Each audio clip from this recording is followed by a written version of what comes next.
I'm back. I'm back, baby. And today we are talking about Upgrade from 2018. You don't want to go anywhere. We'll be right back. And just a quick note from our friends over at Blackout Coffee Company. Make sure you head over and give them a try. Links in the description.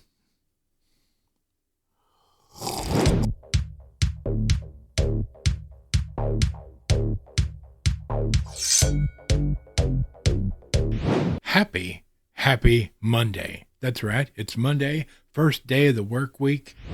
And yes, I've taken some time off, but not because I wanted to. And we're going to get into it right now. All right. So I'm going to do a quick explanation and then we'll get into today's review. Boy, have I missed you guys. And it's been a struggle to get back in front of this camera.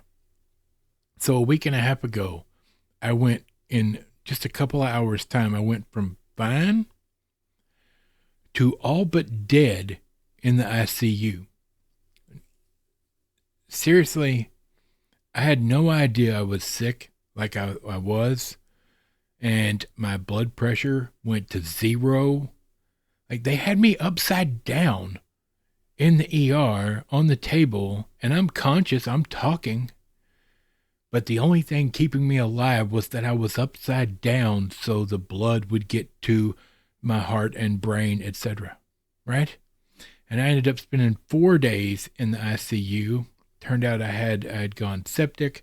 I had a huge infection, didn't know it. Like, was perfectly fine the day before. Or for all intents and purposes, for all I knew.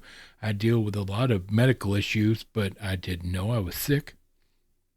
I just thought maybe, like when I started to not feel good that night before I ended up in the hospital, I thought maybe I'd caught the flu or something.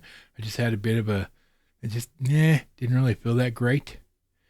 And just bottomed out. I think it was 4 days in the ICU, maybe 5. And then 1 day on the floor, half a day on the floor, regular floor. And then I came home and I'm not back to normal. I'm quite sick still, but I mean, I know you guys have been patiently waiting to see this beautiful mug, right? So I wanted to get back into things this Monday. So here we are. And that's the story, my friends.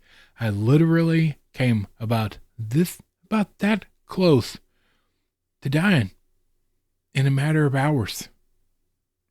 No idea. So goes to show. I mean, yeah, I'm old, I'm fat, I get it. But it goes to show, take your health seriously. All right. If you're not feeling good, get it checked out, my friends. All right. Let's get into it. Me and Squeaky, we love this movie, and we're going to get right into it. Okay. We're talking about Upgrade. There you go. 2018, rated R, hour and 40 minutes. It's the perfect time for a movie. Like, hour and a half to hour and 40 minutes is a great amount of time to be watching a movie. It doesn't take a whole long time, etc. Now, this is a rare exception where it's a horror movie. In my opinion, this is a horror movie wrapped in a package of something different. Set in the near future, technology controls nearly all aspects of life, but when the world of Gray, a self-labeled technophobe, is turned upside down, his only hope for revenge is an experimental computer chip implant in his neck. Directed and written by Lee Whannell, I don't know, starring Logan Marshall Green, Melanie Vallejo, Steve Danielson. I'm going to tell you what, every time I see the trailer for this or the poster, Logan Marshall Green looks like the dude from Venom, right? That's how I think it is all the time. Anyway, let's get back to it. You can watch this right now on Netflix if you have Netflix, all right? Now this movie started out simple enough, right? A husband and wife, technology is everywhere, self-driving cars, computers running everything.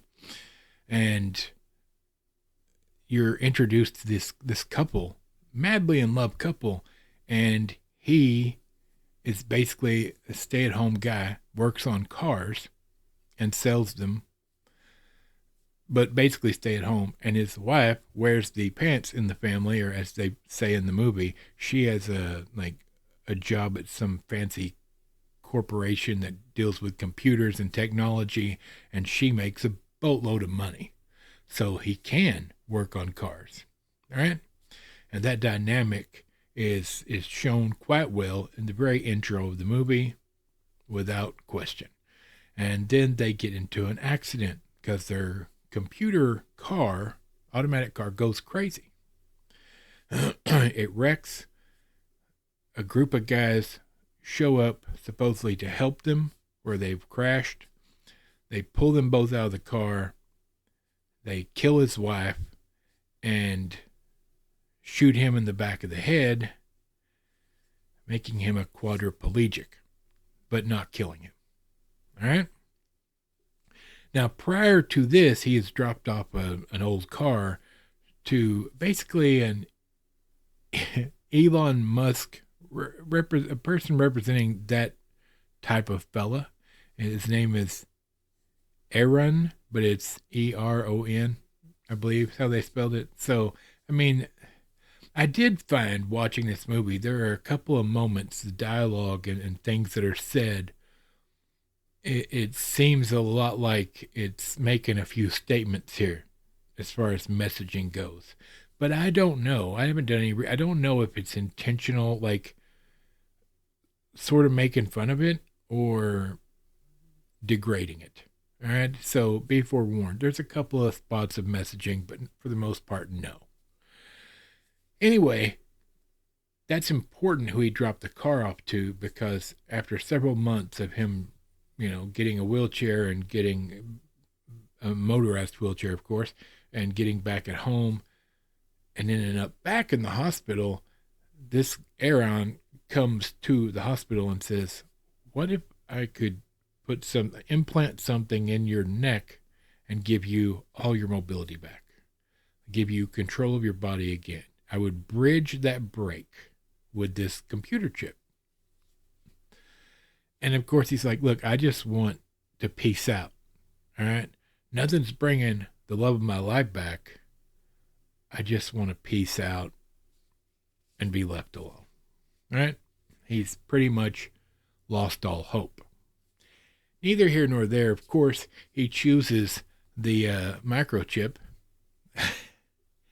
And this microchip starts talking to him in his brain.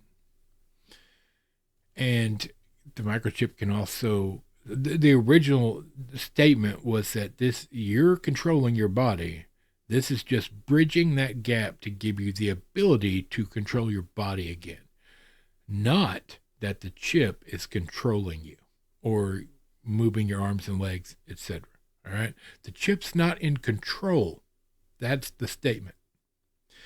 But of course, as it turns out, the microchip can control him and is controlling some of his things. If he gets into a situation, he can give the chip permission to act, and then the chip takes over his body. Now, that's as far as I'm going to tell you. His goal, once he gets the chip, and reason for wanting the chip, I believe, based on the movie, is that he wants to hunt down the people who killed his wife and find out why. And there is a huge amount of information you need as he does that. You also have a parallel of the police officer that's trying to hunt down the killers of his wife as well. And him trying to not let anybody find out that he is not a quadriplegic. Because it's secret, right? This chip, nobody can know about this chip. So that's the story. And that's as far as I'm going to tell you. Because if I go any deeper into this, there's some spoilers and whatnot. This movie is fantastic. This movie is Venom on steroids. The idea of something else controlling you, right? Bad language galore. A lot of blood and guts. This movie has some extremely graphic violence in it. It's not for the faint of heart, and it's weird how they chose which ones to show and what not to show. Some of these deaths are really graphic and they show it, and some are really graphic and they don't, and it's just a little weird. But overall, this story is fantastic.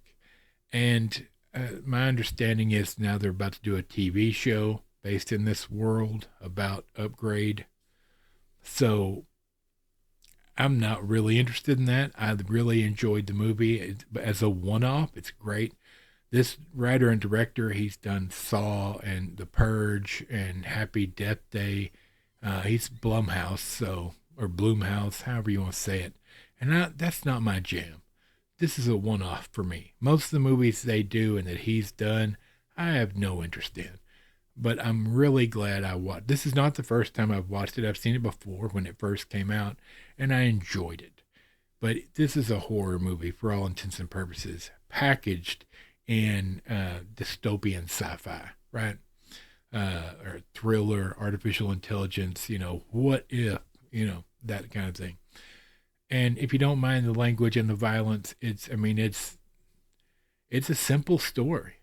It's a simple, the way it ends simply, but maybe not how you think it's going to.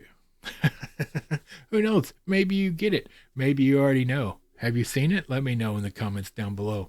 I'm glad to be back, you guys. I'm going to do my best to get back into the saddle 3 days a week as usual. As long as I keep getting better, I'll keep being here. All right? You guys have a great beginning to your week. Have a good rest of your week. We'll be back on Wednesday. For Michael, the microphone, Bob, squeaky chair in the back, and this sickly fat nerd. We'll see you then.